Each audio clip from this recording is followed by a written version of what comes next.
Alegra-te, cheia de graça, o Senhor está contigo. Celebramos hoje em nossa liturgia a solenidade da Imaculada Conceição da Bem-aventurada Virgem Maria. Nos congregamos na fé e neste dia saudamos e reverenciamos Maria como a cheia de graça, assim como o fez o anjo ao saudá-la. Já no próprio Evangelho de Lucas, no Magnífica, Maria profetiza que todas as gerações hão de chamar-me de bem-aventurada. A palavra de Deus, tudo passará, mas a palavra não. Muito pode mudar no mundo em que vivemos, nas realidades em que vivemos. Mas a palavra de Deus perdura no tempo até o juízo final. Então é próprio da igreja que reconheça Maria como a mãe de Deus e venha a saudá-la, como a igreja agora coloca, por todos os séculos dos séculos, como a bem-aventurada, a cheia de graça. A igreja, já ciente, pela revelação da palavra, de que Maria nascera cheia de graça desde a concepção, tornou verdade de fé esse anúncio, com a proclamação do dogma por São Pio IX, em 1854. A partir daí, além do que já subjaz na palavra, a palavra já nos dá esse entendimento, a igreja oficializou com verdade de fé, proclamando um dogma. Então, verdade que cremos, verdade que anunciamos. Que Maria, por especial desígnio de Deus, não foi maculada pelo pecado, desde a concepção. Se por um lado Maria concebeu o Filho de Deus sem a mácula do pecado, hoje nós reconhecemos que ela foi concebida desde o ventre de Ana, sua mãe, Maria, por especial desígnio de Deus, na condição de criatura, herdando de Eva a mácula do pecado, mas Deus a preservou desta herança. Embora ela esteja na linhagem de Eva, na linhagem de Eva e de Adão, todos pecaram, até a redenção, por esta herança. Mas por especial desígnio de Deus, Maria, na linhagem de Eva, nasceu sem a mácula do pecado. Maria, Deus a coloca acima da necessidade da obra da redenção, porque dá a ela esse estado pleno de graça, não pelo merecimento particular da pessoa humana de Maria, mas em função da missão que a ela é reservada. Ser uma digna habitação do Filho de Deus. Ser um templo santo, onde o Filho de Deus será gerado por obra do Espírito Santo. Por isso nós vemos nessa narrativa, Maria no seu humano se sente frágil e pequena diante de Deus. E o anjo se faz presente revelando os desígnios de Deus. Maria vai entendendo o desígnio de Deus. E o anjo a leva a entender que o que ali sucede não é obra da natureza humana, que por obra da natureza humana, ninguém nasceria sem pecado e nem conceberia sem ter conhecido homem algum. É o Altíssimo servindo-se da criatura, da natureza humana, que manifesta o seu poder. O que está acontecendo é o Altíssimo manifestando seu poder, agora na hora da salvação. O Salmo nos levou a cantar louvores ao Senhor por suas maravilhas. No Antigo Testamento, diante de todas as obras de Deus, nós temos a centralidade no acontecimento da libertação do povo eleito de Deus, a casa de Israel, da servidão do Egito. Essa é a maravilha. Na Páscoa nós celebramos assim. Olhamos o Antigo Testamento, vendo ali na centralidade dos feitos de Deus, esta libertação.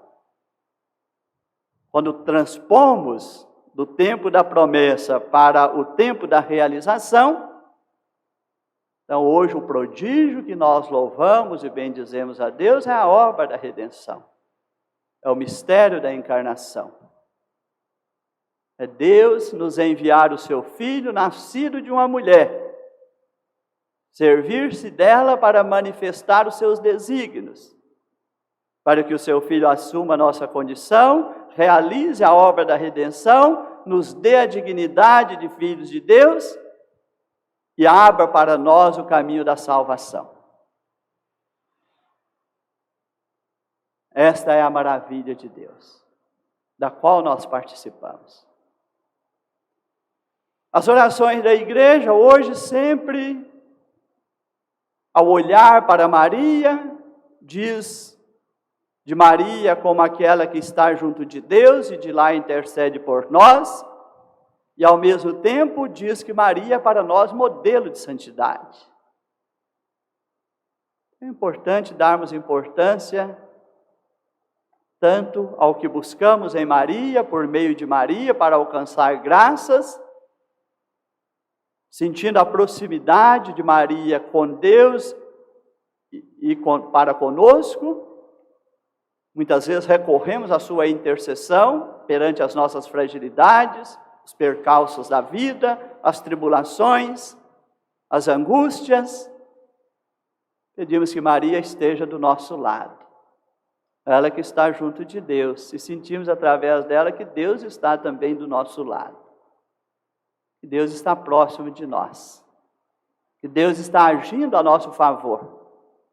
Maria age a nosso favor porque Deus a tornou instrumento para agir através dela a nosso favor, como fez o mistério da encarnação. E assim Deus pode servir-se de Maria para agir a nosso favor. Podemos tê-la como nossa intercessora. Depois Maria como modelo de santidade. Santidade em Maria é graça plena, Deus do nascimento, e Maria preservou a santidade. Santidade nos foi dada no batismo, quando ganhamos vida nova, estado de graça, dom da filiação divina. A partir daí nós vamos cuidar da nossa santidade, zelar da nossa santidade, esforçarmos para levar uma vida santa, cuidando bem da nossa vida espiritual, sendo pessoas assíduas na oração, amar a palavra de Deus como Maria nos deu o exemplo. Faça-se em mim segundo a vossa palavra, viver segundo a palavra de Deus. E assim o rezamos no Pai Nosso. Seja feita a vossa vontade. A palavra de Deus em primeiro lugar na nossa vida, a busca de fazer o que agrada a Deus, de servir a Deus com a nossa vida em primeiro lugar. E depois a solicitude de Maria, como se dera em sua visita a Isabel. Se tem alguém na fragilidade, precisando de cuidados especiais, de amparo, vamos apressadamente. Isso faz parte também do caminho de santidade. Ter horror do pecado, sim, afastar-se do pecado, buscar o sacramento da confissão, ser pessoas de oração. e sermos também autênticos no amor ao próximo. Tudo isso buscamos, né, tendo Maria como modelo, tendo Maria como exemplo, tendo Maria como intercessora. Quero hoje, de maneira especial, dizer da nossa igreja diocesana, e hoje uso o báculo pastoral, que significa o governo pastoral da diocese, cuja missão é compartilhada em primeiro lugar com o presbitério da diocese, com os nossos sacerdotes, usando a mitra, que chama a igreja uma vida santa, para tanto celebrarmos a padroeira da diocese, quanto para lançarmos aqui também, como proposta diocesana, com o báculo do governo pastoral, a nossa campanha. Nós fazemos o fechamento hoje do ano vocacional 2023, que nos trouxe tema e lema: vocação é graça e missão, como vemos em Maria. Deus deu a graça e a missão, faz o chamado como graça e ao mesmo tempo confere uma missão e continua amparando na graça para a realização da missão que confiada. Depois, corações ardentes, pés a caminho. Fazer a experiência do encontro verdadeiro com o ressuscitado na palavra e na mesa eucarística e nos deixarmos enviarmos por Ele, para sairmos com o coração ardente para anunciá-lo, alegres e de coração ardentes. Esta é a proposta do ano vocacional, nos sentirmos vocacionados, chamados e enviados, fazer a experiência verdadeira e profunda do encontro com o ressuscitado na palavra e na mesa eucarística e deixarmos enviarmos por Ele, sairmos cheios de alegria, de coragem, de entusiasmo, corações ardentes, de dentro para fora, não viver só uma exterioridade dos ministérios recebidos, mas os ministérios serem latentes, vivos, intensos dentro de nós, nos colocando sempre pés a caminho, nos colocando sempre à frente, né, da evangelização, no empenho da evangelização, pés a caminho, no empenho, aquele empenho que nos consome, aquele empenho que é a nossa entrega de cada dia, para levar Cristo ao coração das pessoas, trazê-las para o caminho da fé e ajudá-las a viver o discipulado de Jesus. Nesse discipulado, testemunhar a fé rumo à vida eterna. É esse caminho, o ano vocacional nos traz esses apelos tão importantes. E é próprio na igreja que, quando se promove um chamado, que ele não se feche num curso de um período de sensibilização. Então, o ano vocacional 2023, o ano de 2023 é o tempo da sensibilização, de falar. Mas os gestos concretos, o que vai continuar, se vem na forma de uma continuidade. Então, não é para agora guardarmos o ano vocacional na gaveta, como se não tivesse acontecido na vida da igreja. É hora de gerarmos gestos concretos. O que vai ficar? O que vai permanecer? Que fruto irá produzir? É disso que estamos falando, ao fechar na liturgia, mas deixá-lo aberto na vida da igreja diocesana. Então, por isso nós não queremos falar de encerramento, né, Padre Hélio? Nem término. É só um fechamento aqui de entrega no altar, dizendo que com a Igreja do Brasil nós acolhemos a proposta do ano vocacional neste ano de 2023. Mas que ele vai permanecer produzindo frutos na vida da nossa Igreja diocesana até o próximo ano vocacional da Igreja do Brasil, até a próxima convocação. Até lá nós vamos, graça e missão, corações ardentes, pés a caminho. Vai continuar nos nossos planejamentos pastorais, nos nossos eventos da igreja. Se usarmos esse lema e esse tema o ano que vem, não estaremos fora de moda. Ou seja, não deixaremos de estar sintonizados. Estaremos sintonizados com o ano vocacional, porque ele continua, pode ser retomado de várias formas em nossas práticas pastorais. O gesto concreto que vamos fazer hoje é enviar para as paróquias, as 41 paróquias da Diocese, nos nossos 22 municípios, nas nossas mais de 400 comunidades, enviar como gesto concreto uma capelinha da Imaculada Conceição, a nossa padroeira diocesana, a consagrada de Deus, para ser um símbolo, um sinal, para motivar a vida de oração em comunidade e em família em favor das vocações. Preparamos também um formulário facilitador dessas orações, e terá uma dinâmica na vida paroquial e nas famílias. Na vida paroquial, em todas as paróquias da Diocese, passa o quarto domingo de cada mês, quarto final de semana de cada mês, ser o final de semana dedicado a orações pelas vocações. Vocação é fruto de um Deus providente a uma igreja suplicante. Hoje nós vivemos na Diocese uma carência de vocações. Estamos na eventualidade de no ano que vem não ter o ingresso de nenhum vocacionado para fazer o caminho de propedêutico e posterior ingresso no seminário diocesano. Nós estamos vivendo nesse momento, uma carência de manifestação de vocações. Deus não para de chamar, de oferecer. Mas tem que saber se a nossa igreja é suplicante. Tem que saber se a nossa igreja está sensível a perceber os sinais dessas vocações nas famílias e na vida da comunidade. Ou estamos fracos na espiritualidade e na oração, ou estamos desatentos em perceber esses sinais. Então, o ano vocacional é para nos ajudar a sermos uma igreja mais orante em favor, mais suplicante. Seja nas igrejas, nas celebrações, em comunidades, seja nas famílias.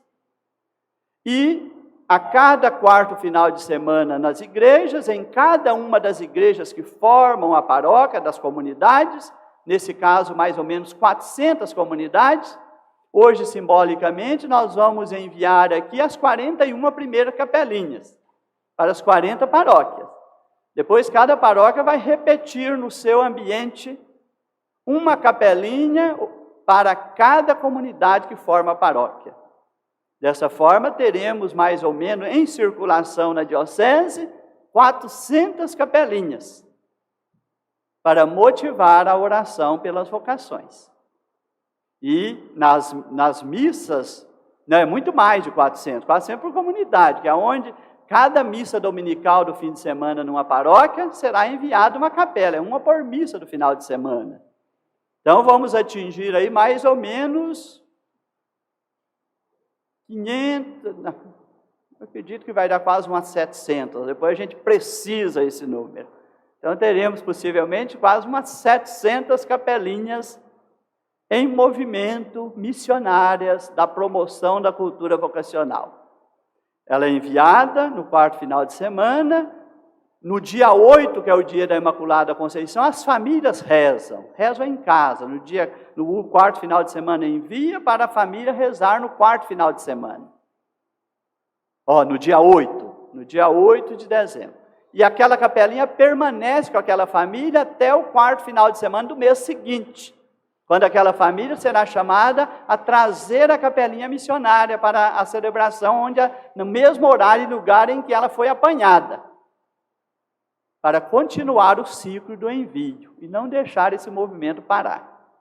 Não duvido que, nos tornando mais orantes, mais dedicados, mais esforçados, promovendo mais a cultura vocacional, falando, incentivando e rezando pelas vocações, que não faltarão, em especial as vocações de especial consagração para os ministérios ordenados e a vida consagrada.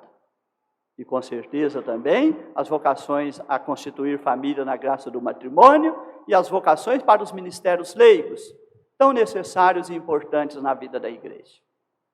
Esta será a nossa dinâmica, esse será o nosso enfoque.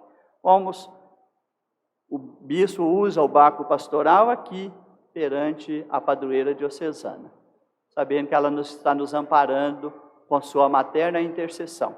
Que ela nos ajude a fazer esse caminho da promoção da cultura vocacional. Assim seja.